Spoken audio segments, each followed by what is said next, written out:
So recently I was lucky enough to get this Volvo S40 for an absolute steal, and it has been so much fun, but my favourite feature about it is not the turbo 5-cylinder engine that sounds awesome, or the spacious boot that is somehow hidden within this sexy rear end, or even the heated seats which you get to use about 3 times a year in Australia, but when you do it's so cozy. No, it's none of those, it's this.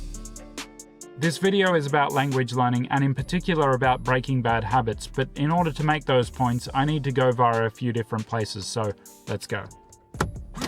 I'm just kidding, I'm not actually going to start the car. Who would have enough money to just waste petrol driving around while they made a video? No, I'm not doing that.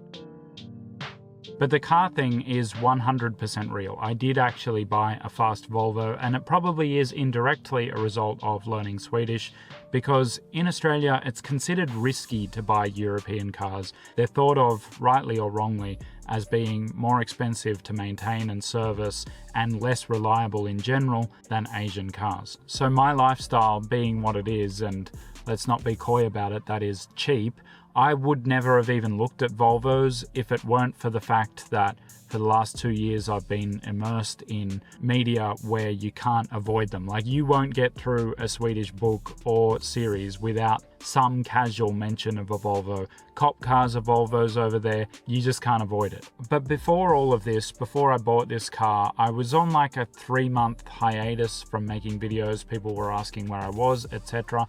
Well, I wasn't really on a true hiatus.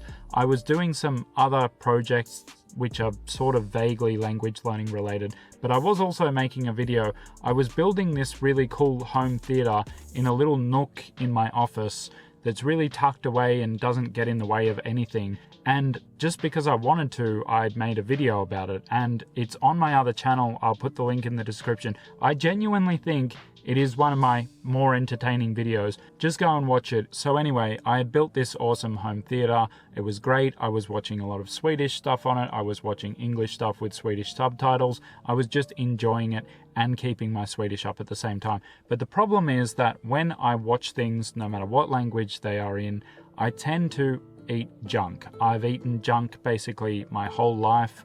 I've tried a few times to kick the habit. I've never really gotten very far. I've always thought of some excuse that makes this particular time for eating junk okay, and it's becoming a real problem. And I know that a lot of people would offer the solution of just not having it in the house.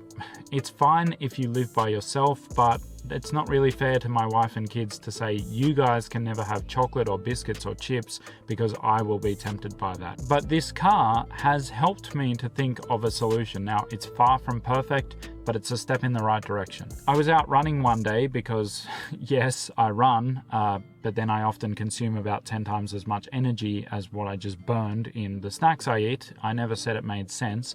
But I was out running and I was listening to Atomic Habits in Swedish. Again, I've already listened to it, but I was listening to it, and this time I was thinking more deliberately about what I'm going to do about my junk food addiction. And there's a part of that book that talks about soldiers in Vietnam and how many of them were heroin addicts while they were serving, but then when they returned to the USA, surprisingly few of them kept using.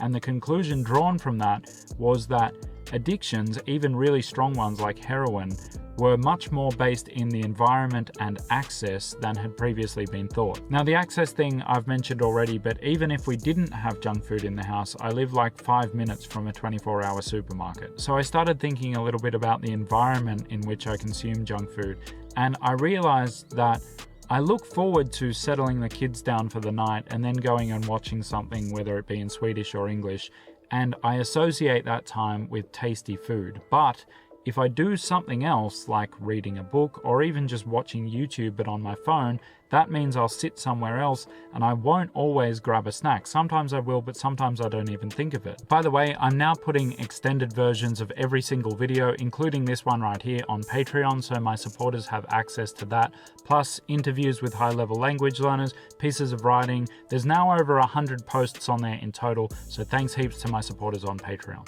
Now, reading in itself is obviously a good habit, especially if it's in Swedish, but the junk food is only a few seconds away if I happen to think of it and be tempted by it. But then, suddenly it hit me, this car, I love it. If it weren't for the price of petrol, I would gladly just drive around. And then I started thinking, well, I could listen to Swedish audiobooks in my Swedish car, and the petrol thing, well, I could just drive somewhere nearby, park up and listen. I know it seems weird, but I had the idea because listening to music and audiobooks in this car is one of my favorite parts about it. Lots of European cars, including Volvos, have fairly high-end sound systems, but Volvos take it to a slightly higher level with this center dashboard speaker here. But more than that, I've also always found the comfort of a car to just be a nice environment to listen to stories in.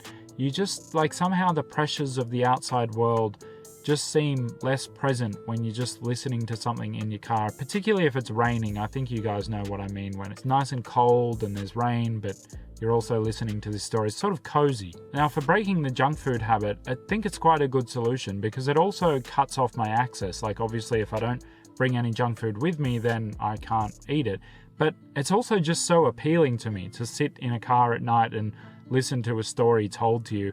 I know people are going to say I'm weird, but like, quite frankly, if you haven't figured that out by now, then catch up. And by the way, I know it's not perfect. Like, I can't just leave the house every night, obviously, and when I go back, the junk food and the movies will always be waiting for me.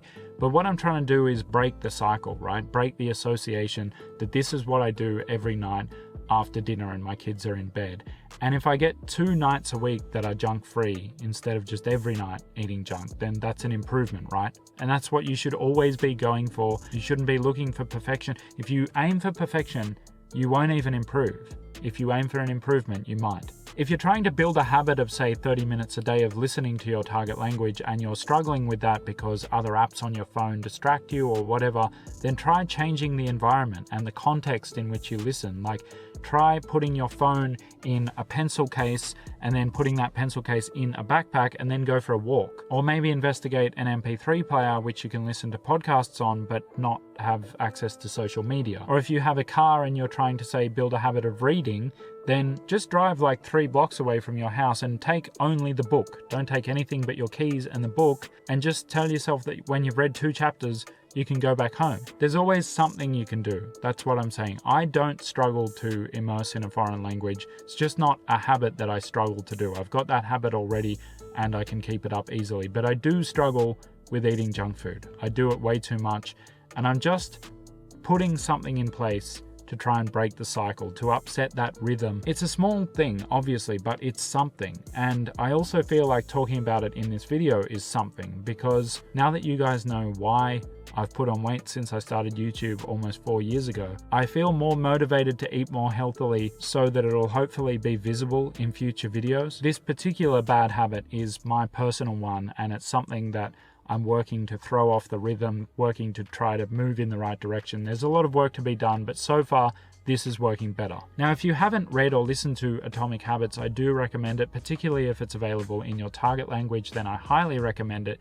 The basic gist of it is, if you're trying to do something more often, make it visible, make it simple, and make it as instantly rewarding as you possibly can. And if you're trying to break a bad habit, you do the opposite of that. You make it invisible, put it away somewhere that's inconvenient and complicated to access, and try to make it less instantly rewarding if possible. If you find it hard to sit down and study your target language or immerse in your target language, put it in front of your eyes. Make it impossible to ignore. Put it on your pillow, your chair, wherever. Make it something that is easy to do as soon as you see it.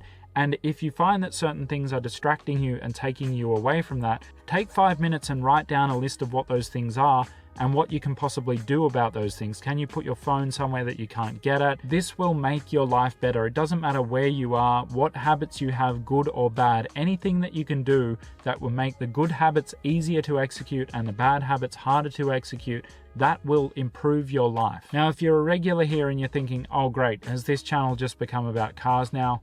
Well, it's a Swedish car, so yes. No, of course not. I have more videos about language learning planned, but I am also working on a good one that's an analogy between a turbocharged engine and a language learner's brain. Even if you don't like engines, I think you'll really like this explanation. I think it's a really cool analogy, so make sure you get subscribed if you're not already so that you can see that one and all my future videos about language learning.